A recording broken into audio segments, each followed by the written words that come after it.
Ok នឹងបងប្អូនអរគ្នាវីដេអូនេះក៏ខ្ញុំខានផុសដែរបងប្អូនអរគ្នាគឺវីដេអូនេះគឺវីដេអូមុនចូលឆ្នាំបងប្អូនអរគ្នាដោយសារតែទុកយូរយ៉ាងទៅក៏ផុសចែកចាយបងប្អូនទស្សនាទៅថាគេបើកភាសាថៃបែបមិនអញ្ចឹងណាថ្ងៃហ្នឹងគឺគេបើកសាឡាត់ថៃបងប្អូនអរគ្នាដោយសារតែគេបើកភាសាថៃធំបងប្អូនអរគ្នាអញ្ចឹងគឺយើងមកទិញសម្ភារៈដើម្បីទៅចូលឆ្នាំអញ្ចឹងណានេះជាវីដេអូតែខ្ញុំថតទុកយូរដែរបងប្អូនអរគ្នាដោយសារតែចូលឆ្នាំតែរវល់ពេកទៅយើងអាចបានផុសអញ្ចឹងថ្ងៃហ្នឹងក៏ផុសចែកចាយបងប្អូនទាំងអស់គ្នាទស្សនាអញ្ចឹងទៅណា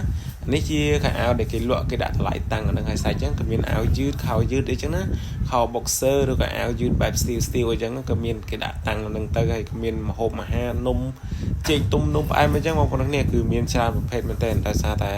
គេបើកគេបើកសាឡាត់ធំដែរបងប្អូនគ្នាណាគឺយើងដើររត់ទិញមិនចេះខ្វះតែបងប្អូនគ្នាឲ្យតែមានលុយទិញតម្លៃវាគឺអត់ថ្លៃណាស់ណាបងប្អូនគ្នាគឺសារគេយូរគេបើកម្ដងចេះគឺគេបើកងានធំតែសាឡាត់ធំអញ្ចឹង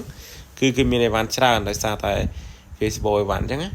អញ្ចឹងក៏យើងចាប់ដើមរកដើរទិញដែរបងប្អូនគ្នាដោយសារតែ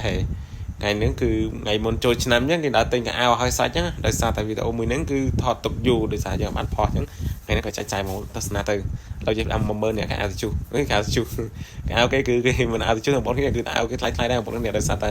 គេដាក់លក់អញ្ចឹងបងប្អូនគ្នាគឺគេបើកសាធំអញ្ចឹងគឺគេលក់តែអាវបែបបោះដុំអញ្ចឹងតម្លៃវាគឺតម្លៃបោះដុំអញ្ចឹងគឺគេលក់តាមតម្លៃវាបោះដុំអញ្ចឹងទៅគឺគាត់ថាយើងទិញទៅវាតម្លៃគូសមហើយក៏យើងបានអាវពាក់ថ្មីស្អាតអញ្ចឹងទៅអានេះមីបងប្អូនគ្នាណាមីនេះគឺគេដាក់មីបែបដូចជាកាសគេរុំអញ្ចឹងបងប្អូនគ្នាគឺមានគ្រប់ពណ៌ឥឡូវគឺចាប់ដើមមកដល់គ្រឿងម្ហូបហ្នឹងអានេះគេភ្លៅមុនពងឬក៏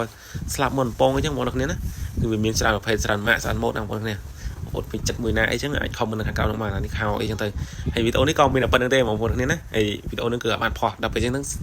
សាកយកមកផុសឡើងវិញចឹងហើយបងប្អូនដែលពេញចិត្តវីដេអូមួយនេះកុំភ្លេចជួយ like ឬក៏ share មួយផងអូខេបាយបាយ